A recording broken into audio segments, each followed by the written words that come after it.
Imperial Zenta here from MMO Primer, and I'd like to introduce to you the concept of line of sight. So let's set our stage. Again, here's our mobs 1, 2, 3, and as far as the party goes, we got a tank, we got a damage dealer, ranged, how about a damage dealer, melee, and the healer. So what does it mean by the line of sight? So for instance, let's take this range damage dealer and just say he wanted to run away. So he made an attack. Just say before we go that far, we will set him up where he fired an ability, perhaps up to here, and he hit number 2 before the tank had anything under control.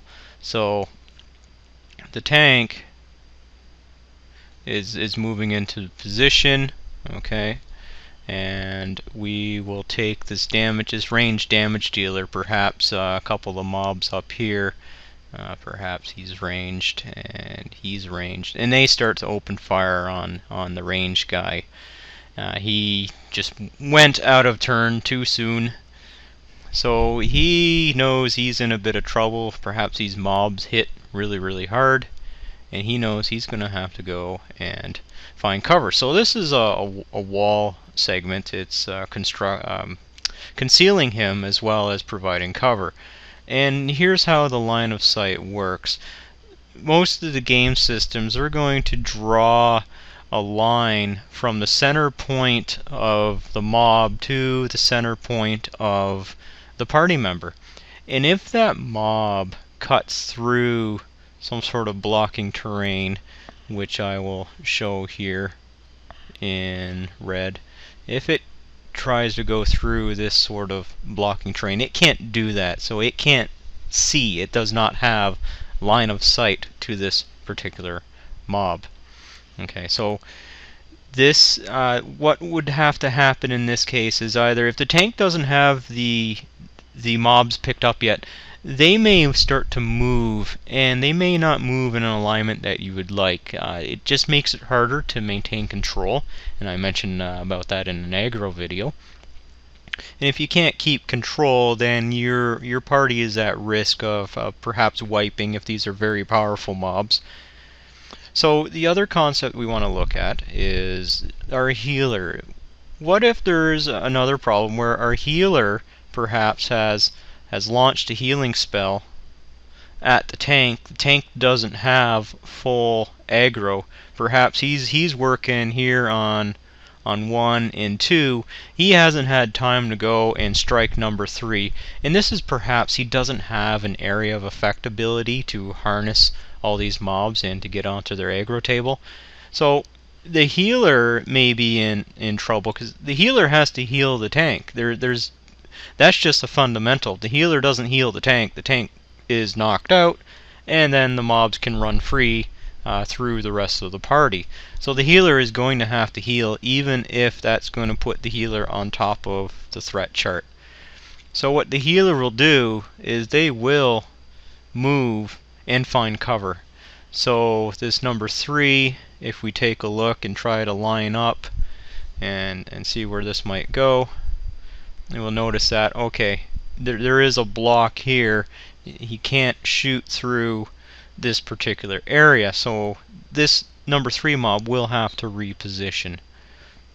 Now let's take a look at another example. If we scroll down here and let's set the stage again, perhaps we have a piece of terrain here, okay, and it's a blocking terrain, and we have a particular mob. Put the mob 1 here, and there's another mob that's perhaps over here. That's 2 ranged, and our healer is here, and we have a DPS here. Perhaps we have a melee DPS, and of course we have our tank. So here's our melee DPS, here's our range DPS. And this range DPS, he's off in his own world. He's not shooting on primary target. He decides, hey, you know, I'm just going to sit here and start wailing out on this guy. So here, in this causes a problem. So just say these guys, they knock out this mob. This mob's now down. And perhaps we have some environment here, which is hot, flaming lava. So the tank's not going to go running around to pick up this mob. He's going to have to come over and perhaps, well, I'm going to move my healer a little bit because I think he's too much in range. So let's take our healer. And our healer was down here doing his due diligence, and we don't know about this guy. Again, he's off in his own world. We're trying to communicate and shout at him. He wants to do his own thing. And it's causing the party a little bit of stress. So the tank is going to have to reposition after this knockout. So he can't go through a lava. He's going to come around here and he's going to situate him. He's going to situate himself here. And that then presents a problem. Because if we take a look at our line of sight, if the healer wants to get a heal off onto the tank, we got an obstruction. He can't heal through this obstruction right here. So the tank has to have some sort of situational awareness. He's going to have to know where these particular obstructions are, so that the healer is not situated on the other side of the obstruction. So the tank can either move, or the healer is going to have to move. So if the healer repositions, you can come up here and try to get an angle on the tank. And other styles of play, perhaps this range DPS here, we call it an aggro dump. Aggro dump. And what that is an ability to get this player off the threat table. So here's the threat table for number 2, and perhaps DR, I'm going to call him DR1 because we have, okay, he's the only DR. So perhaps DR, he's the top of the table right now.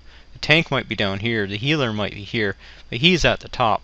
So if he does what we call an aggro dump, he uses an ability that perhaps he disappears or he falls dead. It looks like he's falling dead, like a possum trick. Then he's going to fall down to the bottom of the table. Okay, it's just a little bit of review of aggro. That means this ranged guy will want to reposition. The healer is going to be next up on the table. He's going to want to reposition to get a shot off on the healer.